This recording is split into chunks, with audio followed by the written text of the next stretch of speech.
Check, check, check. Making sure that I'm coming through. So my stream, for some reason, the bitrate is very low. I'm not sure how this is going to appear for you guys. Hopefully, you guys can hear me. I know there's a bit of a delay here, so if you can't hear me now, give me like a thumbs up in the chat or whatever before we really get going. But I think it's something to do with the weather. I mean, it's very snowy where I am. But, yeah, I mean, everything seems fine on my internet. It's just the bitrate seems a little low on this stream. So, as I say, hopefully it's watchable and not just endlessly buffering or anything like that for you guys. I haven't seen any thumbs up yet, so I still not sure if you're even hearing this. So I'll keep talking into the void for a moment here. And I can, while I'm waiting, I can actually fade in the MetalMercs music for today. Get that going.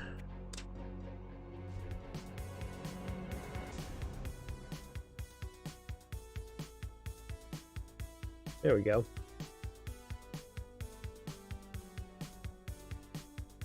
All right. So yeah, still just, if you can hear me, say, yes, I can hear you in the comments, just so I'm certain. So I don't get going here before we actually get connected. Mic audio is 5x5. Okay, so hopefully that means super clear. Cool. Welcome, everybody. Today, we're going to be looking at the next demo for MetalMercs. Transition us over here. Oh, wait. We want to transition to this. Boom. There we go. So there's a lot to cover here today. Because have you muted work call? All right, well, if you can't hear me because you've muted me, then that one's on you. But no, okay, so I'm glad I'm coming through. Lot to cover here today. I have some cool, exciting new features to show you guys, in addition to obviously the Orion corporate. The deal is, as we've done before, is I'm going to show off the demo. We'll play around. I'll answer any questions you guys have. And then at the end of the demo, the patrons and other supporters, if you're a non-patron but a supporter, you'll get an email later from me. But this evening, we'll get hands on the demo and be able to start playing. And then for everyone else, just sort of the fans, but not actually the supporters, you guys, the demo will go public in about a week. So that's sort of the time frame. One thing you probably are noticing here on the title screen, and which I mentioned before the stream itself, is that we have supporters now listed very clearly. And this is something that I'm going to be doing, going forward. If you have supported through any means, PayPal or Patreon or whatever, I want to make sure that your name ends up stamped on this thing so you can get a bit of pride in knowing that you helped make it what it is. So yeah, so the supporters credit crawl is something that's new.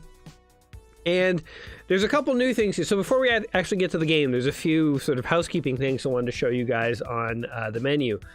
The other thing that I wanted to show on the menu here is that if you've been playing this since the beginning, you know that in the past you've been limited to 6 save slots, right?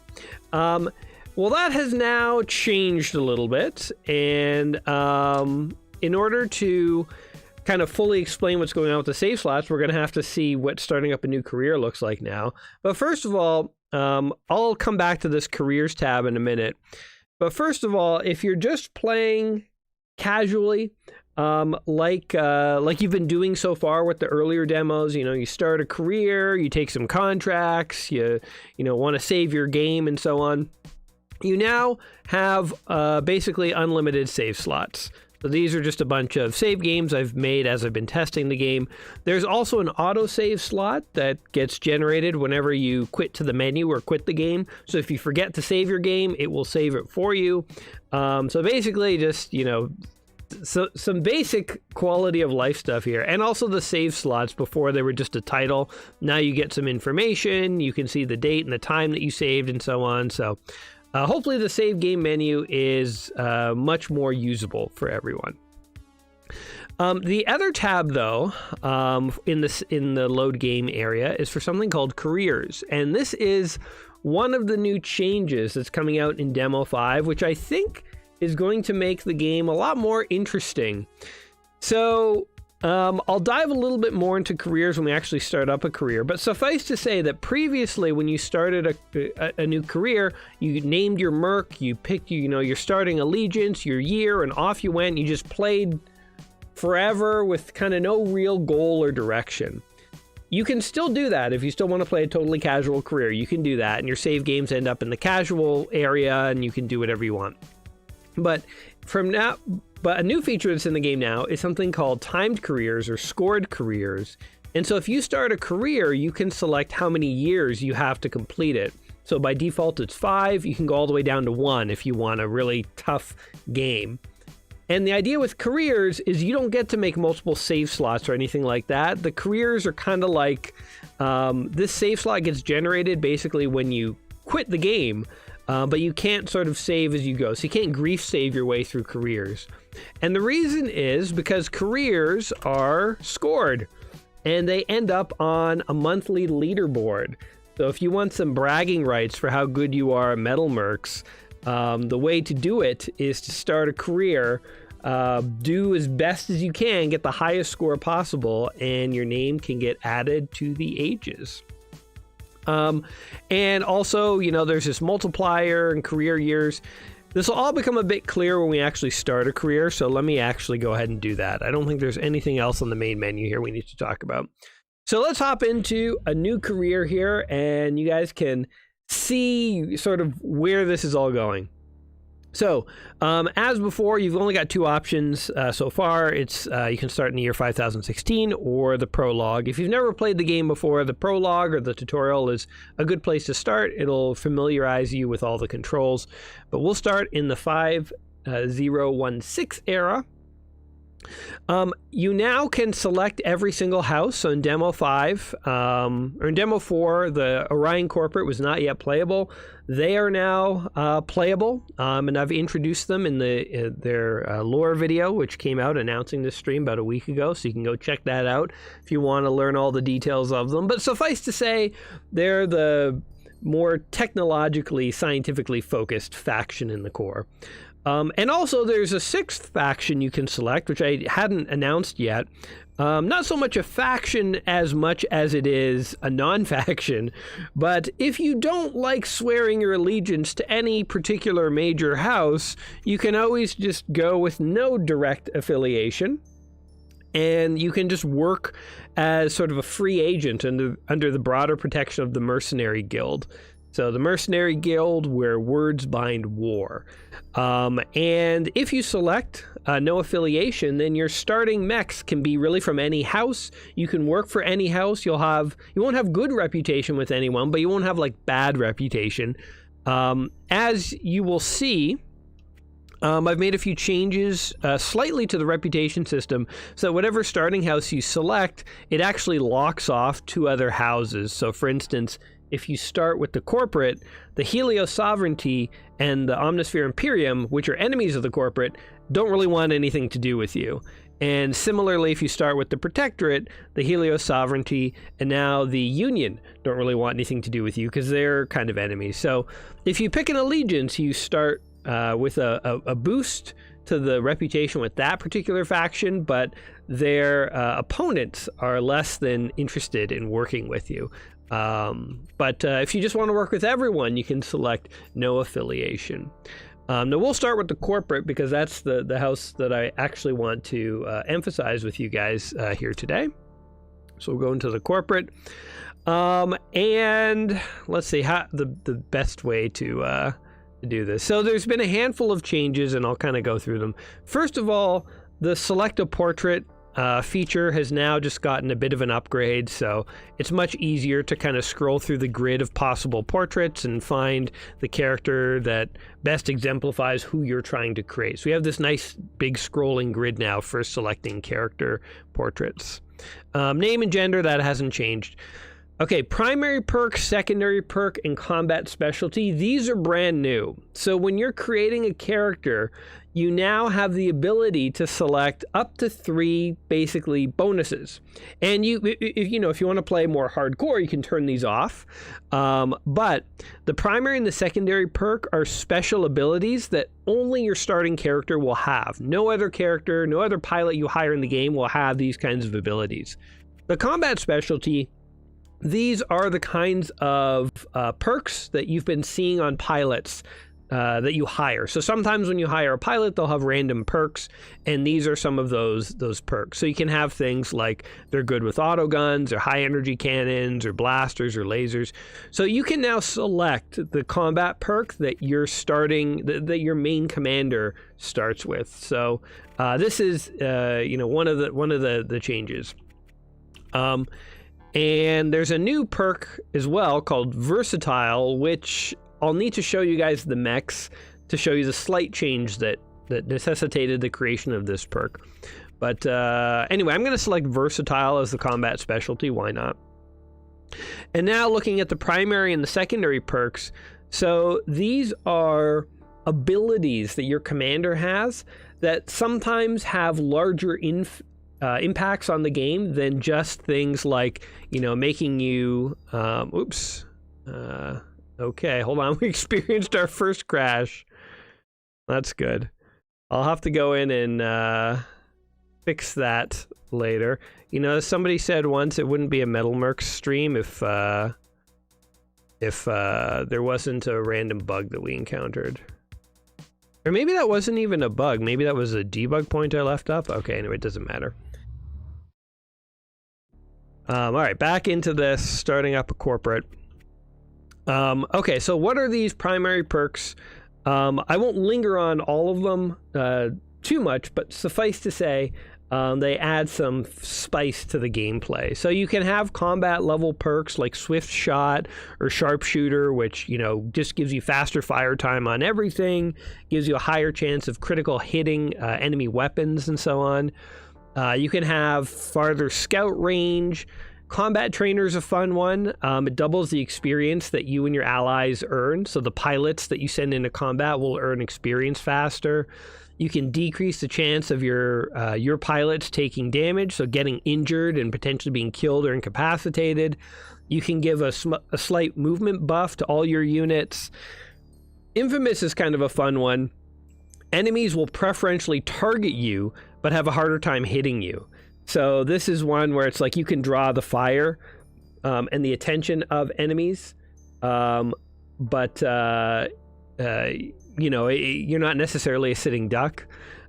Field Tech is an interesting one. It affects the salvage screen, so you always get 2 bonus tokens on every salvage screen, which don't carry over, by the way, so you can't save them up. And you can put a few more tokens towards salvaging mechs if you want. So it's, if you like to do salvage, this is a good one. Scavenger gives you more salvage choices post-mission, just for free. Grease Monkey makes modding free in the mod bay. Charismatic makes it cheaper to hire pilots. Trademaster gives you discount on purchases. You can just start the game with a bunch of money if you want to be wealthy. And Master Negotiator is a fun one. I'm going to put this one on just so you guys can see. But it basically gives you more information during contract negotiations. So I'll leave Master Negotiator on, and what the heck, I'll put Field Tech maybe. For combat specialty, I'll do Versatile. Okay. Now if we go to the next screen, so here's a change that we haven't seen before, is you can actually now select a paint scheme. And so far, these are the only paint schemes we have in the game for the mechs. But I will say that I want to expand this and add a lot more paint schemes. And if you have an idea for a paint scheme, or you've been using one that you like, feel free to post it in the Discord or send it to me. you know, coming up with interesting paint schemes is actually kind of hard, and I don't know how good any of these are, but it's a work in progress. We'll have a lot of paint schemes by the end. So, but if you have one you like, feel free to send it in. I'm going to select this one because I kind of like the way it looks. You can name your mechs, or name your unit. You can select how many mechs you start with, and here's where we start to see this score option. So previously, you know, there was an option. It was like start with 12 mechs all the way down to 6 mechs. And the only thing the game said is that 12 was easy and 6 was hard, but there was kind of no incentive to do it. Well, now if you start with 6 mechs, your score multiplier goes up. If you reduce your career, so rather than giving yourself 5 years to play, you go down to 3, your score multiplier goes up. And all the way down to 1 year, which is really hard, by the way, and you'll see why it's hard. It's not just that you have 1 year to play, but you actually have something you have to do in that year, and if you don't do it, then your career counts as a failure. You can set your career to unlimited, by the way. If you don't want to bother with any of this score stuff, you won't, you know, your game won't be scored. You can play casually. There's no time limit. Nothing's going to happen. I will also say, though, that whatever career length you select, if your career ends up being a failure or a success, you know, whichever one, you can keep playing past that point. So if, for instance, you know, you do select a career length of 5, and then at the end of the 5 years, you decide, damn, I want to keep playing, you can. It's not going to boot you out of the game. Your career will just go casual after that and won't be scored anymore. Okay, so that's career length. We'll just set it at, I don't know, 2. We're not going to play too long tonight. Just, you know, usually these streams I go for a couple hours. I'll select 12 mechs, though. These other options, by the way, you've seen mech modding before. If you turn it off, you actually can increase your score, right? So you see the score multiplier goes up to 2 times. If you have spare parts off, so you don't need spare parts, it cuts your score multiplier in half. If you turn on wages and morale, it increases your score multiplier. And there's this new option called strict allegiance, which basically means if I turn this on, then I'm loyal to the corporate, and I can only accept contracts from the corporate. If I turn this off, I start, you know, with good reputation with the corporate, but basically anyone who's willing to hire me, I can work for them. So this isn't just an option of, do you only want to work for the house you selected, or do you want to have flexibility if someone else will hire you? So I'm going to turn off wages and morale, and I'll just leave this at, I'll set this up to 12 again. And so here's one other new addition to starting up a career, which is the draft. So previously, and if you click here, you can set it back. Previously, when you started a game, if you selected 12 mechs, you would just get 12 random mechs and off you go. Well, now, by default, the game is offering you a draft, and we can see the draft if we just carry on here. So here's just confirming. We're gonna have a master negotiator, field tech skill, versatile, going in with 12 mechs. We're gonna do a draft. We're only gonna have 2 years to complete our career, and again, you'll see what completing a career means. If you proceed to the draft, then we're gonna make 12 picks, and for each pick, we're being provided with 3 options. So you select the mech that you want. Now, you may say, you know, I should always go for the biggest mech. So basically, as soon as I'm offered the biggest mech, I should always take it. And there's some truth to that. I mean, having bigger and assault mechs and stuff are generally useful. However, there's a new requirement added to mechs, which is skill. So for instance, you can see that the Blazebringer requires a base skill of 6, a Xerxes a base skill of 5, and a Reckoner base skill of 6. The lighter the mech, the lower the base skill. So scout mechs and stuff are base skills 2 and 3, all the way up to assault mechs, which has a base skill of 8. 8 is the highest it goes. It doesn't go past 8. So what does this base skill mean? It means if you have a pilot who has piloting and gunnery of at least 6, and you put them in the Blazebringer, they're fine. Nothing's going to happen to them. If you have either piloting or gunnery below 6, there's going to be some kind of penalty. If it's piloting that's below the skill threshold, then that mech is easier for the enemy to hit. If it's gunnery, then that mech has a harder time hitting its targets because the pilot isn't skilled enough with that weight class of mech. If a pilot can be up to 2 skill points below the requirement, and just suffer a mild penalty. It's a 5% penalty. If they're any further below than that, then it's a 10% penalty. It doubles. So it's not necessarily a penalty that's going to, you know, wreck the game one way or the other. But, you know, if you are consistently putting pilots in mechs that they're not skilled enough for, then you're going to just be slowly making it a little harder for yourself. And so, you know, putting less skilled pilots in lighter mechs is actually usually a good thing.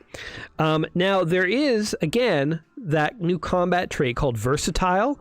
Any pilot, including your commander, who has the Versatile trait can pilot any mech of any skill level. So if you find a newbie pilot and their piloting and gunnery skills are like 3 and 3, but they have the Versatile trait, you can put them in a skill requirement 8 assault mech, and they'll be just fine. They're not going to suffer any penalties. So yeah, so the skill requirement is a new feature in the game.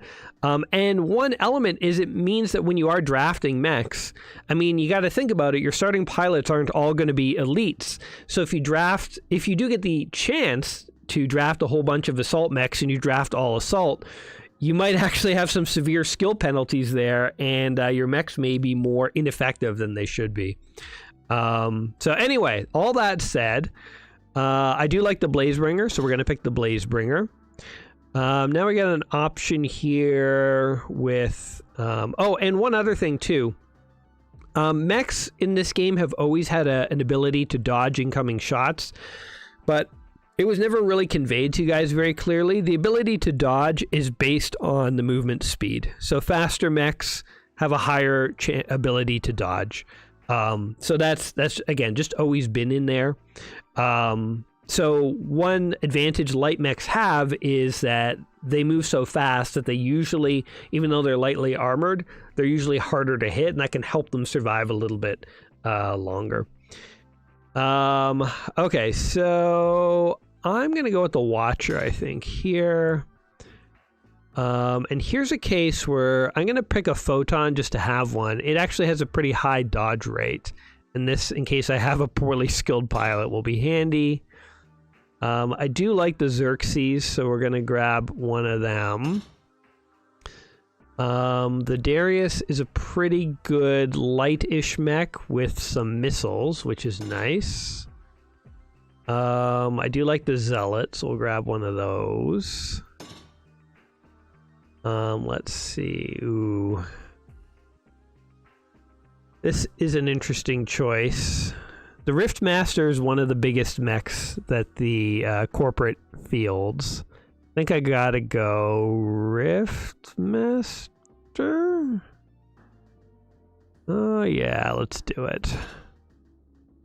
And then, so here's where we're getting to a point where I've already selected a couple of 7s. I could keep going with 7s, but I know I probably won't have enough pilots to be able to pilot them, but I'm gonna go with Ender Mech this time. And I'll do a Xerxes, a good medium mech. Another Darius, sure. By the way, I may not be the be-all end-all for what the smartest picks are here. I may have programmed the game, but you guys probably will end up playing it more than me, so... but this is a ballpark of what you kind of want to balance. Okay, so this is our last pick. Do we want another light mech, just so we have 2? It's not a bad one. Or do we just want another medium mech? I'll go medium. I'll do a Deviance. There we go. Okay, so in the comments, somebody said, oh yeah, and that's one thing I didn't mention is in the draft as well. So you can see here's a list of all the mech's weapons. Mechs have some random upgrades sometimes, so you're not just always picking based on the class, but it's like sometimes a mech will have multiple upgrades. So these are level 2 prismatics compared to level 1, which makes them a little bit better. So yeah, I actually wasn't paying attention to that in the draft at all. Ooh, this is a nice Xerxes. 2 level 2 prismatics for the heavies.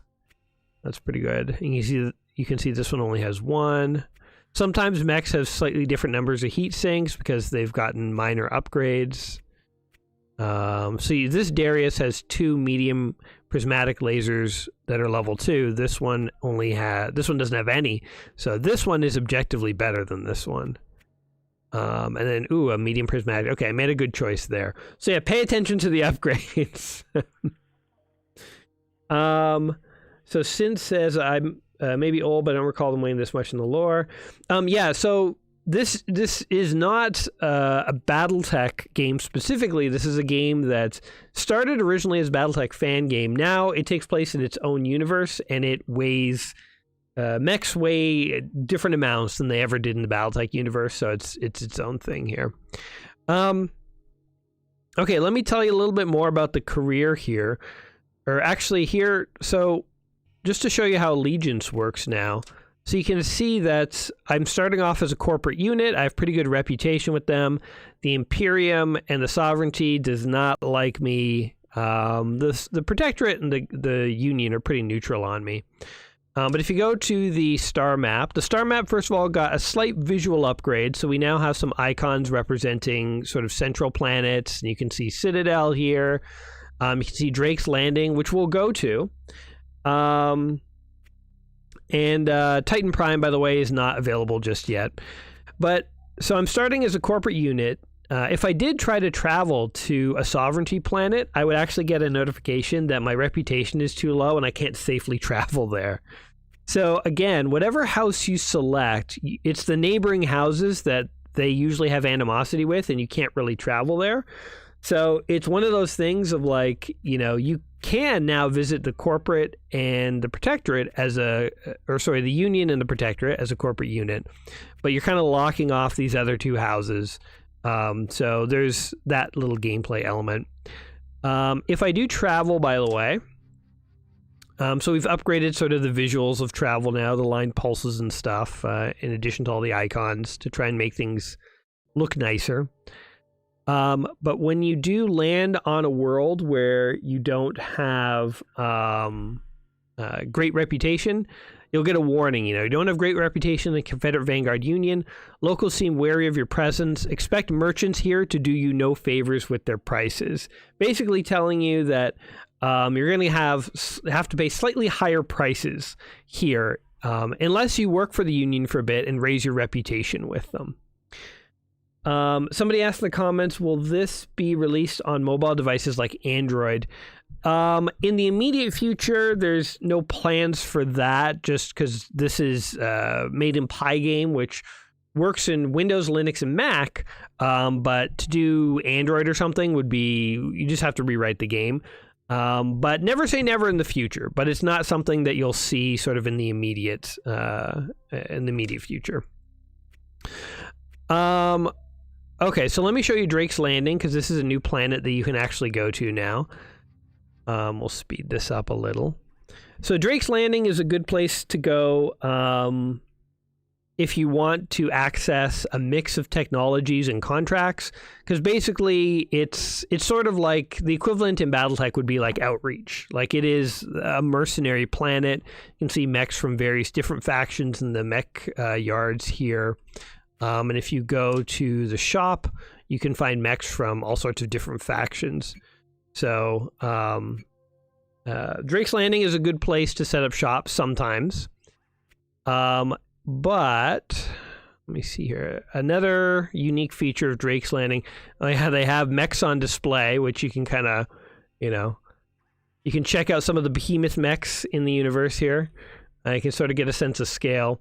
But if you head to the Mercenary Guild, which is a new building here, you can actually look at the hiring listings, and you can find pilots that are usually quite expensive to hire, but usually the pilots have very high skills relative to the kinds of pilots you'll just find floating around in bars, and they usually have 3 specialties. So you can get essentially more advanced pilots. Now, truthfully, the amount that the pilots want from the Mercenary Guild is quite high. You might want to use that perk that allows you to hire pilots more cheaply if you are going to hire pilots that way. But, when your unit is more established, it may be worth hiring pilots there. But you can, of course, go to the bar and you can find much cheaper pilots. But again, they may have 0 to maybe 1 or 2 specialties. Seeing 3 is, I think, extremely rare, and they're usually not as skilled, but, you know, a lot cheaper. Okay, so I did say that careers are timed, so I only have 23 months left in this career. What do you actually have to do to succeed in a career? You have to pay off debt. Good old student loans, right? They're so much fun in real life, I decided to add them here. No, the way a career works in theory in MetalMercs here is that you basically took out a loan to start your mercenary unit, and you have so many years to pay it back. So I have a 40,000 K loan. The interest is 30%, by the way, which is really high. Loans in MetalMercs are not generous, and that means that if I want to keep the balance from growing, I need to pay 975K. So in StarCom here, you can come and you can make a loan payment.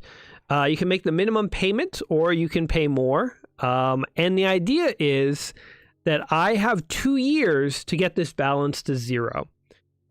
If I don't get this interest rate to 0, or if I don't get the balance to 0, then at the end of my career, I'll show you what will happen, what it will look like. This will happen. So this is the end of career screen. This pops up when you're at the very end of your career. And by the way, as the career counts down, it'll give you warnings when you're getting really low, especially if you haven't paid off your debt. It will say, pay your debt. So don't ignore your debts, guys. But if you get to the end of your career and you didn't quite make it, you'll get this notification. Unfortunately, we're not able to pay off your debts in time. Your career is now over. To join the leaderboards next time, make sure your debt is paid off before your career ends. And then you'll get this score screen, and you'll see how long your career was, how many mechs you started with, what your options were. You'll see your multiplier. You'll see your, commander. You'll see these charts, which right now they're just flat lines because I pulled this up after only a month, but you'll see these graphs showing like how much debt you had and how much cash you had and how much, how powerful your mechs were and how powerful your pilots were over the months as you played. And then you'll get the option to either retire, which is just quit to the main menu, or again, you can keep playing. So even if your career fails, you can keep playing. So you can just play on if you want. Now, one thing you can do is, let's go in here. I'll show you what it looks like if you actually succeed and pay off everything. So if you do pay off your loan, I just cheated and gave myself a bunch of money. Then when you get to the end, you'll get a screen that looks like this, and it'll say, congratulations, your career was a success. By the way, if you pay your loan off at any point, your career doesn't suddenly end. Your career will keep going until the number of years you selected ends. So if you pay your loans off in the first month, let's say you're really good somehow and you do it, or the first 6 months, but you have a 5-year career, you now have 4.5 years to keep playing with no loan to try and get as many kills as you can, as many contracts completed as you can, build as big a unit as you can, earn as much money as you can.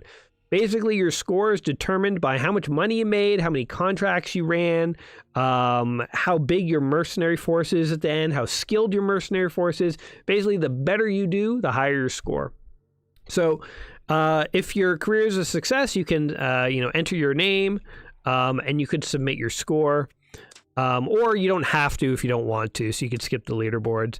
But anyway, then you'll get this feedback screen again. You'll actually see your score. For failed careers, you don't get scored at all because you failed. And then you'll get the option to either retire, which is quit to the menu, or keep playing. Okay, and I'll let this do that. I know I'm doing a lot of describing. We're not actually playing the game too much, but I just wanted to show you all these new features. And let me do this. Let's see. Okay, so I'm still in an active career right now, even though I cheated and showed you the summary screens. When you're in a career, if you want to save your game, you can at any point. But again, it only uses that one save slot. So you don't get an option of which save slot to use. So you can't grief save in a career because it's being scored. Let me just show you. So let's come over here. We're going to come somewhere where it's visually distinctive. We're going to come over to the mech bay here. And let's just say we quit to the main menu here. If you go into the continue option, that career that I was just playing, you'll see it here. We were the alligator hunters. You'll see the screenshot of where we were. So when you're playing a career, it auto-saves every time you quit or go to the main menu, so you don't have to save. But again, you only have the one save slot. I'm just going to show you a casual career just so you can see the difference. So if we come in here and we say, let's go into the corporate, and we're going to, we'll just leave, oh wait, I wanted to show you Master Negotiator, and, I don't know, Trade Master, let's say. And we did select the corporate, right? Yes, we did. Okay. So if you go in here and you select a casual career, you can play to your heart's content. Again, nobody's going to stop you from playing. Oh, I didn't. I guess I actually did the draft properly last time. You know what? I can't. I'm going to go into my career and play them. So I'm not going to even do this draft. I'll just click through whatever. We'll go back to the career to play that in a moment. But just to show you, if you're playing casually, there's no message here about a career. If you go in to check your debts, you have no debts, right? There's no debt here or anything. But when you have that Master Negotiator perk on, when you change options in a contract, you'll get some idea about when you've crossed the line and when it's probably unacceptable. And you can also get some idea of when you're like maybe on the cusp. So let's see if I can sort of edge this. So now you get maybe acceptable. So if I offer this, they did propose a counter offer. But what we can do is we could say, well, if I want this to be really high, that would end up being unacceptable. But what if I did this? Would that be enough? No. Would this be enough? No. Would this be enough? Would this be enough? Geez, okay. What I selected, they don't want to give. Jeez. Okay, so this is not worth it. But you can sort of see how you can get this extra info about, like, you know, where the line is. Okay, they don't like that at all. Maybe acceptable. Anyway, so you can get these contract hints about acceptable versus unacceptable if you select the Master Negotiator perk. Okay. Oh, I didn't even show you the save slots. There is an autosave though, so you know I just quit that game, but it's autosaved right here. I can just come in here. And the last thing to show you is if you do try to save and it's a casual game, you get to select which save slot you want to use, or you can create a new save slot. And you can see I'm on save number 41. I've done a lot of testing with this. You have unlimited save slots. So this should make the casual games more fun. You can grief save, you can do whatever you want. And it should also make scored games more interesting too, because there you're really limited in your save slots. All right, let's see the corporate in action a little bit here today. Let me just check what's going on here. Okay. All right, so I think I am going to travel back into corporate space so we can do some missions with the corporate. Oh, I guess I should show you too. If you are on Drake's Landing, there are contracts from multiple houses. So here we have corporate and the Helios Sovereignty. They tend to be slightly higher star. So because I'm a new unit, I'm going to go somewhere where the contracts will be easier. I've revamped the star map a little bit. So closer to the core, you're going to find easier contracts. Farther from the core, you'll find harder. I think that was always true. But I've also revamped it a little so that, let's see, farther away from the core, that's where you start to find better mechs, and closer to the center of the core, that's where you find like cheaper but lighter mechs. So basically just to sort of add a proper sort of gameplay mechanic of stay near the center. If you want safety, go to the edge if you want danger. And as you go to the edge, you know, you get bigger and better prizes. Clavo Hunter says, the map looks gorgeous. Thank you. Yes, I tried to give it a bit of an overhaul here to make it look a little nicer. So let's head to Astraeus.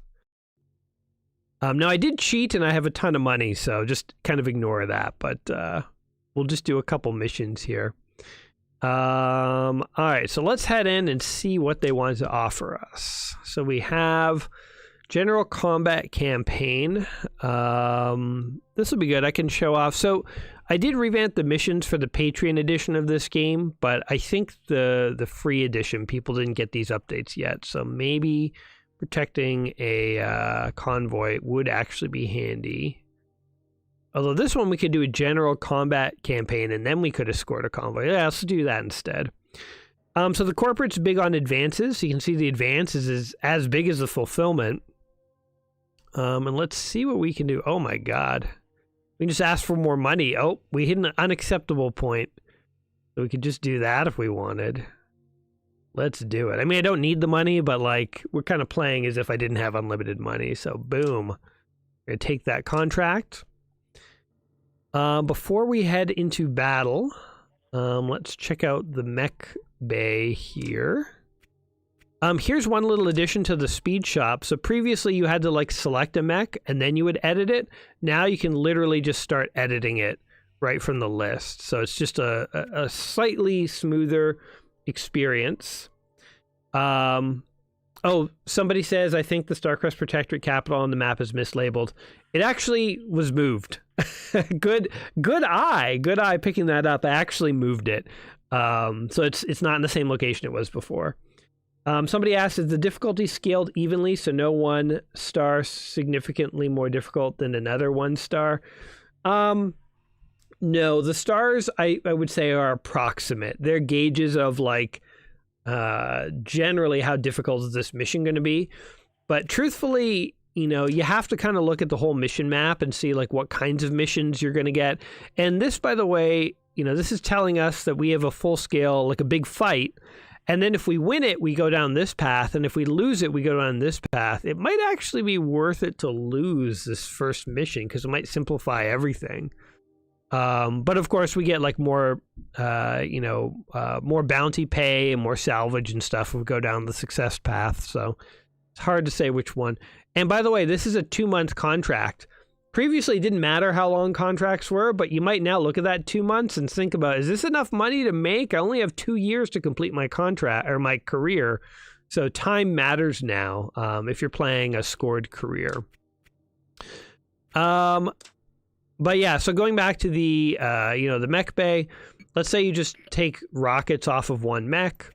Mechs that have extra space will appear in green, just so it's easy to see that, oh yeah, and you'll see a little icon down here.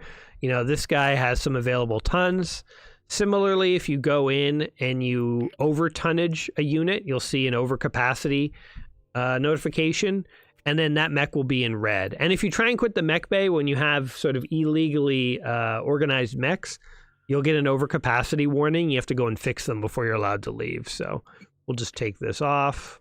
And we'll put it back on the Rift Master I think it came from. So we'll do that. And now everything is hunky-dory.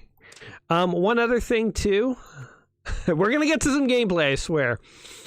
So it's always been the case that parts that you can buy are kind of dependent on the faction that you're in.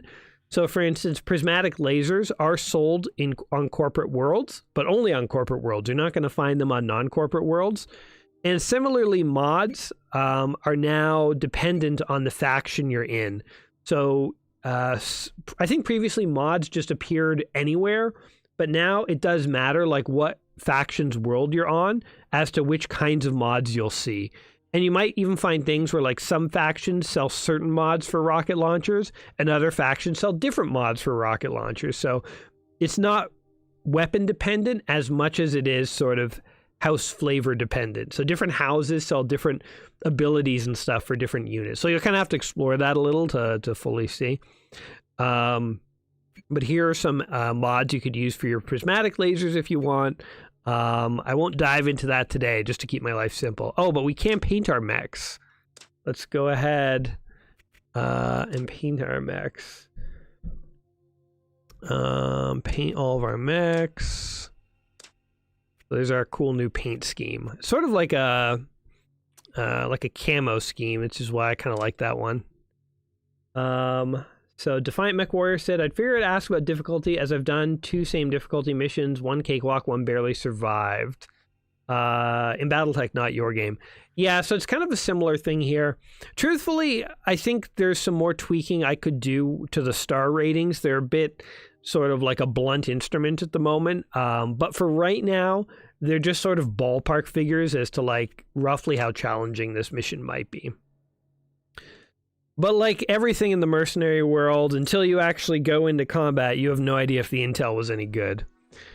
So this is a full-scale operation. There's going to be a large engagement. We are going to have friendly Orion pilots helping us out. But let's try and bring our A games. Let's bring in the Rift Master and the Ender Mech. Oh, I should check out my crew too. Okay, so here is an instance where I don't have anyone who has piloting skills good enough for the Ender Mech. So I'm going to put in Beckett here into the Ender Mech, but notice that his piloting rating is orange. This means he's going to get a 5% penalty. If I put in somebody who's really unskilled, now they're going to get a 10% penalty. And the gunnery is also red, which means she has a harder time firing weapons in this mech. So she is not a good pilot for this one. We'll stick it to old Beckett. And our main character, too, also doesn't have enough skills for the Rift Master. But remember, we selected Versatile, which means she can pilot mechs of any size. So if we put her into the Rift Master, there's going to be no penalty. So next, let's see. I'm just going to throw some pilots in here. We'll go with these guys. I think I selected a good healthy amount of medium mechs, so the skill level that my guys have should be just fine. Do this. Okay, and let's check out what mechs we actually did have. The Zealot. The Blazebringer. So we could do like Defiance, Blazebringer. I feel like we're actually gonna have to leave the Zealot out. Maybe I'll just go with I can only bring 8 units, so it doesn't matter. You know what, actually I'm gonna bring in 2 Dariuses because they have the missiles. Do I have anyone else with missiles? Oh, I haven't. Okay, I'm gonna actually bring in more Dariuses. Darii? Okay, that's probably a good mix, and I'll take these guys out. Okay, that's pretty good. Maybe I will bring the Blazebringer, or the Zealot.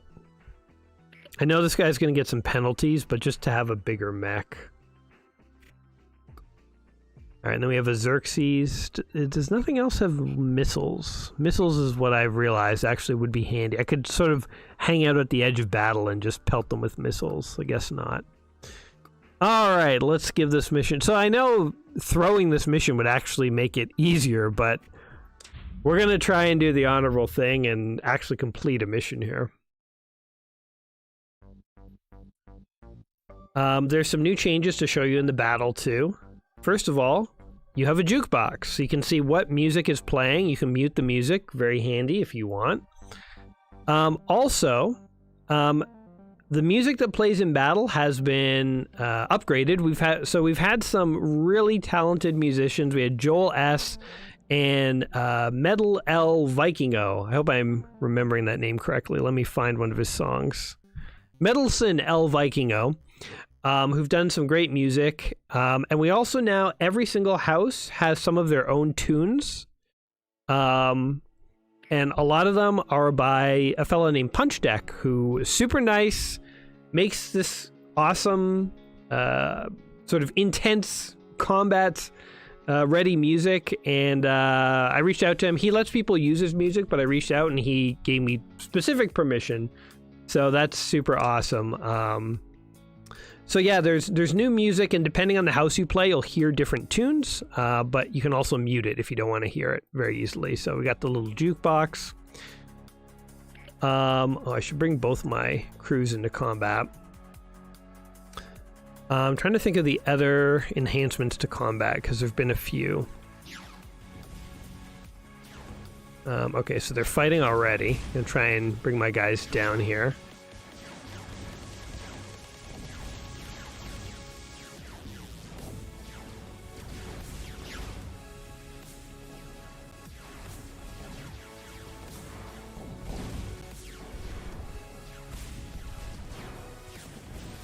Trying to let you guys hear the music a little. So here's something that's cool. Let's say I'm going to send my units into combat, and I'm going to go off screen here. As my units get attacked, I'll get little notifications, assuming they do get attacked. Yeah, so see these little red notifications? They're telling me to go in this direction to find the combat. Another kind of cool little feature is that the farther away from combat you are, the quieter it gets. So as you come near combat, it gets noisier. If you zoom into combat, it gets even louder. If you zoom out, it gets a little quieter. But as long as combat's on the screen, it's audible. But if you go farther away, it gets quieter. I've actually found this helps me find combat easier. Like if units are off-screen firing, as you move around the map, it'll get quieter or louder, and your brain just automatically knows which way to go as a result. It's actually kind of an interesting little phenomenon. I didn't know that's what would happen, but once I implemented it, I was like, oh, that's kind of cool. Anyway, we're going to kind of death ball it here. Because, again, my mind is split in so many different ways, I can't go too tactical here for you guys. But of course, Orion mechs with their shields have some of the best between mission durability of all the core. If you can properly balance who's getting hit and who isn't, you can come out of battle sometimes with not a single bit of damage, which is awesome. But it doesn't always go that way. You can see here, a lot of my units, their shields are down and we're taking hits. But, you know, if you're more careful and precise than me, you can live the dream and make it happen. Okay, in the chat, we got a couple questions. I have 2 questions. Will there possibly be an ammo counter in mission, and will there be a way to command energy only conserve ammo options? Yes. If you select a unit, you can see how much ammo that weapon has. You can also turn off or on any weapons you want. If you press N, it turns off all munitions-based weapons on the mechs you've got. If you press, let's see, what was it? O turns off all the weapons, P turns them all on. I think there's no way to turn off energy-only weapons. But another new feature, and this, by the way, is really handy if you're piloting Protectorate mechs, because Protectorate mechs have a special weapon called the Smoke Shot, which is very useful in combat maps or when you're playing defensively. But if you are playing if you're playing one where you have to hunt down units, so like an intercept mission, you don't want the smoke bursts firing. So if you have a bunch of units selected, if you hold control and click on a weapon, then that weapon will turn off for that unit and every other unit that you've got selected. So I turned off medium prismatics because I held control and clicked them. And you can see as I tab through all the units I've got selected, the medium prismatic is off for every single one of them. If I hold control and click it, it will turn it back on.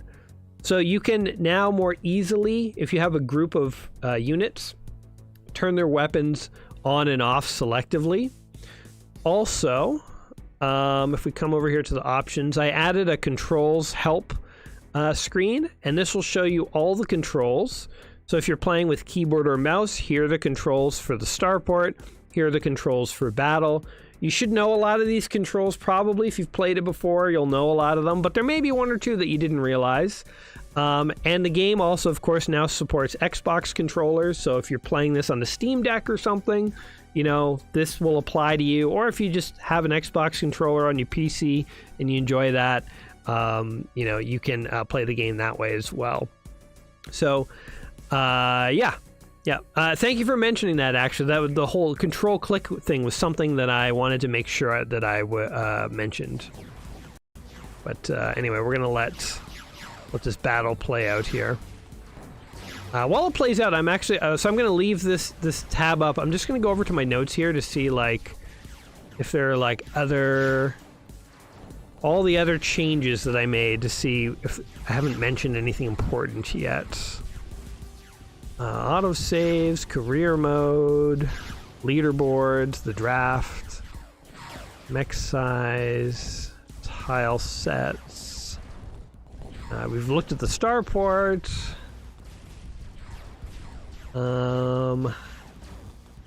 Yeah, I think a lot of these... Oh, I'll show you what happens when you repair, because I've made repairs a little more transparent as well.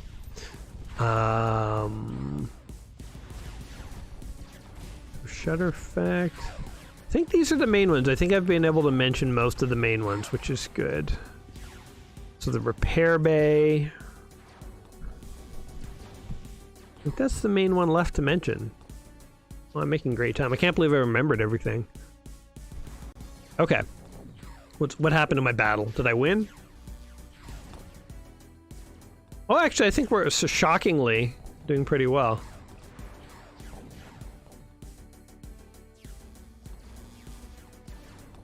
Bring everyone back. I think there's just this one guy, this one determined guy who thinks he can win the war. Just retreat, buddy. Just retreat. Oh, and the corporate does get paid per kill. Like corporate contracts, they pay you per kill, not per mission. So the fact that this guy got away is a little annoying because that could have been another like 100k, 75k. Can you select enemy units to see their loadout? You can. Okay, I'll do that on the next mission because everybody ran away from me here.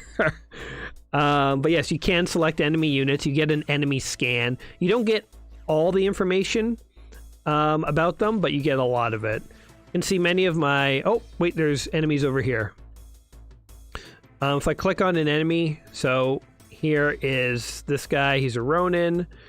And that's his stats. You can also click on friendly units and get their information as well. Yeah. And by the way, you can't click on them sort of live. Like if you click on them, it will always pause the game. There's like programming reasons for that, but yeah, anyway. A big part of this game is pausing the game to issue orders. So, you know, pausing the game frequently to change your orders. It's sort of like taken from FTL in a way, but also, I mean, this game is based off the Crescent Hawk's Revenge. That was the game that I played a lot as a kid, and I would always pause the game to issue orders and stuff. It's just sort of how you played, so pausing is a part of the game. But yeah, I can see a lot of my units. Oh, this guy's taking quite a few internal hits. A lot of his weapons are destroyed. Everyone's basically out of ammo. Or actually, this guy has rocket ammo still. If you see an orange icon here, it means this weapon has taken a critical hit but isn't destroyed yet. Bigger weapons can take 2 or sometimes 3 critical hits. Smaller weapons like light lasers or medium lasers can only take 1, usually. So that's why on my Zealot, my Blazebringer here, all his mediums got destroyed. They all took 1 hit, and that was enough to wreck them. Anyway, we passed that mission. Success! We got 4 bounty kills. So that's what, 280k? That's pretty good. In the comments, somebody said, will you be able to damage/destroy terrain features like walls and buildings? Yes, and there are some buildings right now that do take damage if rogue shots hit them. There are power generators which can be destroyed just like in the Crescent Hawk's Revenge. They can be specifically targeted and blown up. So if you've played that game, you know what I'm talking about. So far, the game, none of the contracts take too much advantage of that ability. But it is something that's in the game, and it may be expanded, you know, in the coming expansions. Don't stand next to the power generators when they go boom. No, it's a big boom. they wipe out a lot. Okay, salvaging now. So we didn't get any chassis, unfortunately. And actually, damn, this sucks. We got... So, oh, by the way, I think I selected the salvage bonus. So you can see I have 2 free picks. I have +2. That's because of the perk I gave my commander. So I might as well use at least 2. So I'm going to repair armor on somebody. Guess I will repair... If I do this, no. Ah, damn. So that Blazebringer is kind of scrapped. So its weapons are destroyed, meaning I got to get it back to a starport to repair those. This guy over here, he only has a damaged weapon, but it's not destroyed, so I can patch them up with weapons parts here. So it actually might be useful to do that, because the heavy prismatics are useful. So maybe I'll actually like focus on getting this guy functional again. I don't really care about his light prismatic, which is wrecked, because a light prismatic doesn't do too much. I guess the Blazebringer, we're not going to use it for the rest of this contract. And then I don't care about an autogun, so I don't want that. So I guess that's it. I guess I should throw... Does anybody have... Nah. Okay, I'm going to leave it at that.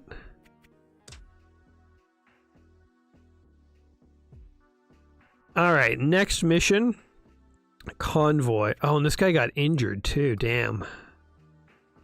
The whole thing's falling apart! The whole system's falling apart. Okay, let's cycle him out. Damn, she only has 2 hit points. Well, we'll see what happens. And I'll bring in a fresh Xerxes. Okay. This guy actually took a few hits, too. Oh, no. Okay, maybe I should cycle her out, too. Okay, Dr. Payne, you're being upgraded. And we're going to pull in Novus. Annika Novus. Okay. Seems decent. So this next one is a convoy mission. Which means I have to escort a convoy. And convoy missions got changed a little. Defiant Mech Warrior asks, is there a Gauss/rail gun weapon? Yes, there is. It's called a Mac gun. And it's used by the Helios Sovereignty. They're the only faction in the game that actually uses them. And they're similar to the Gauss rifles in Battletech. They, you know, the magnetic coils that accelerate the slugs. They're very low heat, the longer range cannons, basically. So yes, that does exist. Yeah, I mean, the other weapons that exist are things like autoguns, like cannons, which are kind of similar to autocannons. Those exist.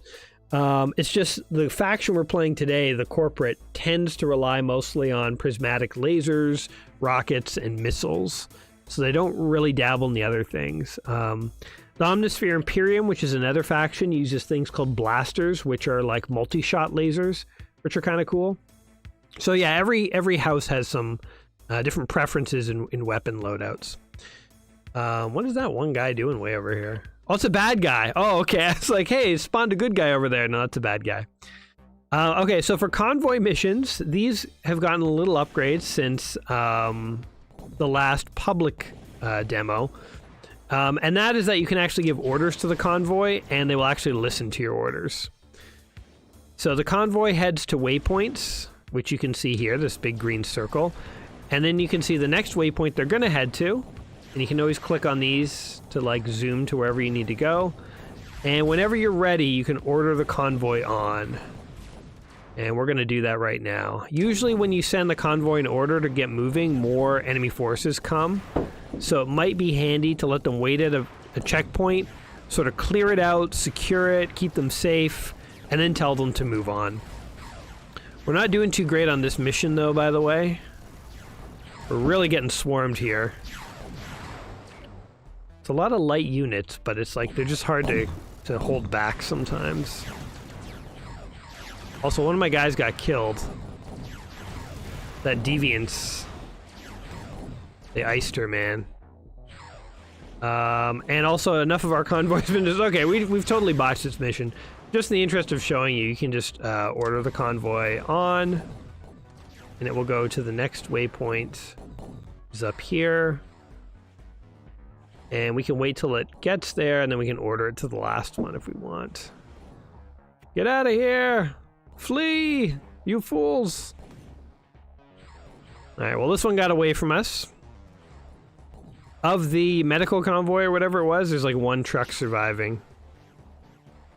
So yeah, it's this is a little embarrassing.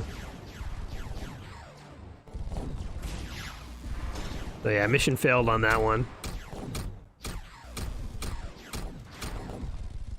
Oof. Hurt our morale. And yeah, we lost. Thea Remington. All right. Oh, that's an issue there. Slight typo. All right, well, losing that mission did set us back with the corporate. It hurts your reputation quite a bit to screw up with them, so we're now kind of in neutral territory with them. So they're a cool faction to work for. They have some unique sort of perks and technology, but you do have to deliver. They don't really like failure. That's one of the things in working for them. I will show you the repair bay, so we can take a quick look at what happens here with the repairs. So if you do go to repair a unit, let's find somebody who had damaged equipment. So the Blazebringer. So now this wasn't always the case, but now you can actually see a list of the parts that you need. And in my case, I don't actually own any of these parts, so that's why they're all in yellow. But if I go, okay, let's buy a couple medium prismatics. Okay, let's just leave it at that. So if we come back here, you can see that the medium prismatic level 1, I've actually got one, so it's in green. So it's telling me that I can repair that, but it's also telling me that there's 2 others. I don't have any medium prismatic level 2s.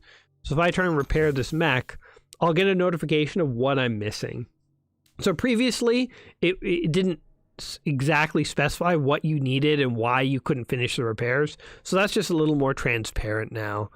And so what you could always do is you could come here and you could always just, you know, get rid of those pieces and you could put on, you know, different parts. We could put a normal medium prismatic in there if we wanted. Move that around however you want. Once a piece is on a mech, it doesn't cost anything to move it around like this. But if you actually take it off and then you put it back on, then you get charged again. So when you are modding, just be careful. Only take something off if you're sure you don't want it on. If you just want to move it around, just maybe move it. All right. Just in the interest of something a little different. Okay, I don't know how successful our corporate career was going to be. Let's just take one quick look at what happens if you start as a free mercenary. So let's go into a new campaign here. And let's go into no affiliation. So the Mercenary Guild, where words bind war. Working for them is kind of fun. So one thing is it turns off strict allegiance. You no longer can turn this on. So if you do want to maximize your score, by the way, you know, turn off mech modding, leave this on, turn this on, turn this on, set yourself to 1 year starting with 6 mechs. I don't know if it's even possible to do, but it would certainly be pretty interesting if people ended up on the leaderboard with that kind of, you know, setup. I'll just leave these skills as whatever. We'll leave it at 5 years, sure. I just think that the draft is the most interesting when you go as a free merc. So somebody says, I see that you still use up the whole 64 days, even though you only did 2 missions, not all of them. Yeah, that's, I guess, one element of the contract. So the previous contract I botched, it did accelerate me 24 or 64 days in the timeline, even though I didn't complete all the missions. So yeah, it does. Failing a mission really does hurt you in the career mode because you don't really get any benefit from it. So it's a little harsh right now. I might tweak that time thing later, but it is something. It's just how it works right now. So when you're doing the draft and you're free merc, you can really get units from any house, any faction, which is kind of fun. So you can kind of mix and match here. Ooh, I do like the Doomhammer. Double Ultra Vulcan cannons, a Battle Fist, and a Smoke Shot. I think it's kind of no contest. Challengers are okay, I guess. War Dogs, not bad. Kind of want to find a Mac gun now because somebody had mentioned Mac guns or Gauss rifles, and the Mac gun is the Gauss rifle in MetalMercs. I'll try and find one for you, buddy. Get an Imperium mech, why not? Let's see. Let's take a Nightwing. Man, we're not getting any, well, I mean, we're getting sovereignty mechs, but not the ones, like, this is a sovereignty mech, but not getting ones that have mech guns. Take a messenger. Nice little light harassing units. Harbinger. Crossfire. Jeez. Okay, I'm gonna go to the sovereignty and let's buy a mech gun, why not? You also start on Drake's Landing if you do start as a neutral merc. So again, you know, you can buy tech from anyone here. You can get contracts from anyone. So you can get Imperium or Sovereignty contract here. One thing that technically is possible to do is to raise your reputation with everyone. It requires that, so when you take a contract with, say, the corporate and it's a success, your reputation will bump up a bit with them. But say you were fighting the Imperium, it will go down a little with the Imperium. But it will go down, I think, a little less with the Imperium than it will go up with the corporate. So if you do work for everyone and you spread it out enough, in theory, I think it's possible to get all of the houses to like you. There may have to be one that you sort of sacrifice. But I think it might be possible to get them to all like you. But that actually gives me an idea for a perk, a commander perk, where you get more reputation from wins and you suffer less from losses. That could be kind of cool. Maybe that'll come in the next update. But okay, let's go here. Yeah, so somebody said, so this used to be the location of Core Hall, which was the Protectorate's capital. I moved it over here for some reasons, but suffice to say that, yeah, it is correct here, but it has moved. Let's head over to Sovereignty Space. Since we're neutral, they will allow it. We don't have a great reputation with them, but they will allow it. They're not going to kick us off just yet. Oh, and I did start with that wealthy perk. That's nice, because that means I can just buy stuff. Let's see if we can find something. God, I don't have... Oh, I guess that one, the Legionnaire has a Mac gun. Sure. Buy that guy. Oh, and I have 25% off. Wow. That was lucky. I didn't pay attention to my starting perks, but started rich with cheaper stuff at stores. That's kind of a good combo. So what was that guy? Legionnaire, I think. Yeah, there he is. So let's repair his weapon. So yeah, you can see here's the Mac gun. Decent weapons. Decent weapons. Good for longer range engagements, which is what the Sovereignty is known for. Yeah, I guess let's take one more mission and just let's see. Let's see if I can do it. Let's start on Drake's Landing. Why not? I think the missions here are a little harder. It would make sense to go to a place that has easier missions, but what the heck? Let's just go nuts. Let's go crazy here. Oh God, 3-star. No, we're not ready for that. We'll do a 1-star. Okay, so we can work for either the Union or the Sovereignty. I'm kind of tempted to go Union because it's only 31 days. I think I'll do that. Well, the Sovereignty pays so much more. It's like double. Essentially double. Yeah, actually, it is a better mission to work for the Sovereignty. Although I do have to pay when I deploy. 12 units. 50k per size. What if I negotiated this up crazy high?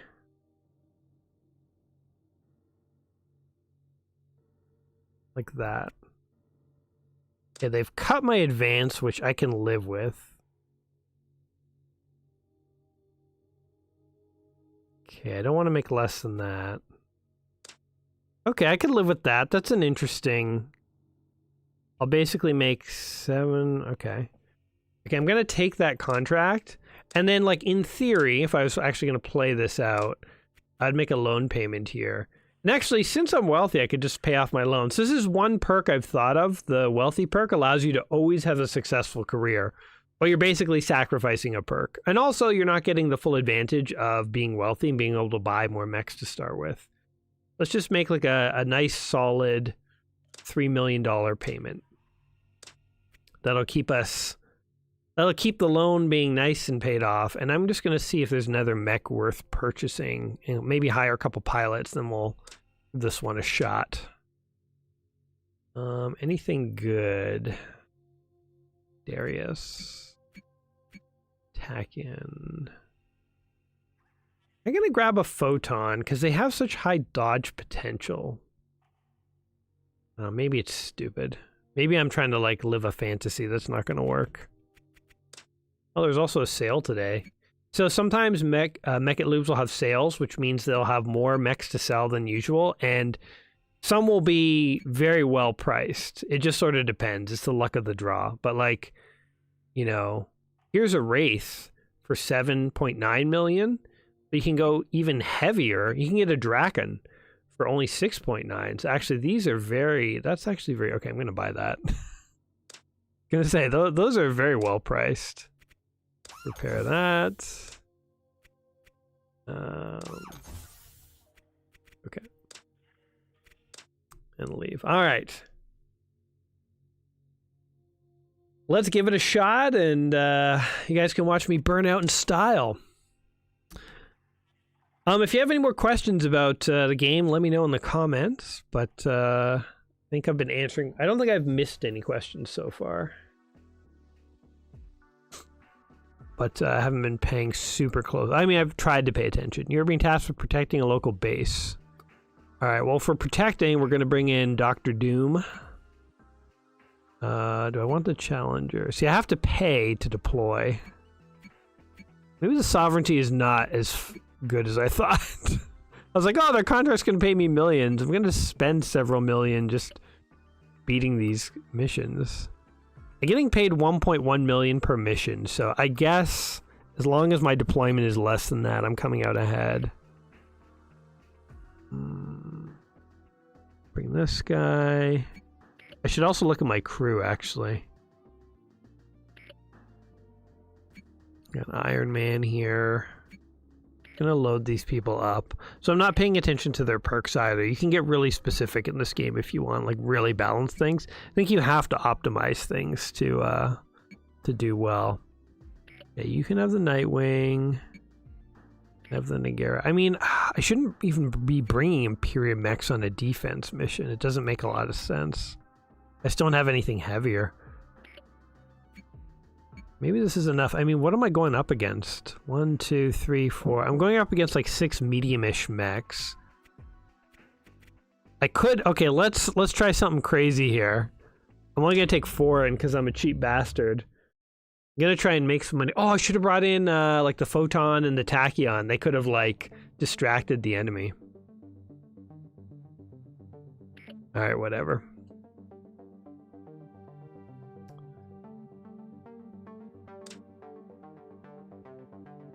No idea which direction they're going to come from. Wait and see. This is the building we got to protect. Maybe I'll just put the Doomhammer kind of over here in case they do come. Then he's positioned well. Oh, they're over here. Never mind. I'm going to turn off his smoke shot too because I don't need more obscurance on the way. Well, they're coming from down here too. Shoot. Oh, we got an ammo explosion on him. That's handy. Oh, shoot. They're coming from all directions. All right. I'm actually trying on this one to, like, multitask. I also, like, set myself up with, like, the minimal amount of units. Sort of like what the clans do, right? Like, they bid as low as possible. They do it for honor. I did it for cash, but same idea. I'm as noble as a clansman. I guess we're fighting sovereignty or protectorate units because yeah, these guys have battle fists and stuff. We're successfully keeping them away from the buildings, keeping them occupied. I should have brought... I guess I don't have... I was gonna say I should have brought in an Orion unit with shields just to absorb damage. That would have been a nice mix, a nice add-on to my crew actually.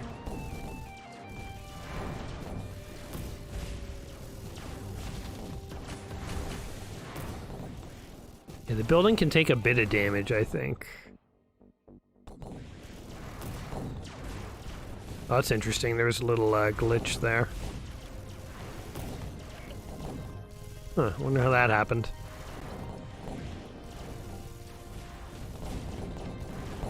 Alright, we definitely got this.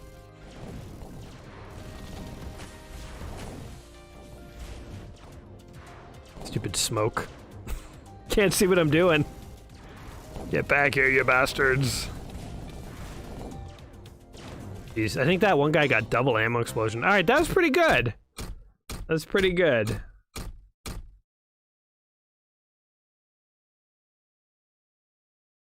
Dedicated Orion tank mech would be good to have, definitely. Alright. Well, anyway, I think that's as far as we'll go today. I could keep playing, but I kind of feel like what I should do is wrap this up and put the game online so you guys can play. Guys, I just wanted to say thank you as always for all your support for the game. You know, this has been a passion project of mine. We've come so far since even a year ago, and there's so much further to go. There's exciting updates in the pipeline, but until then, I hope you guys will enjoy the game. I hope you'll download it, play it.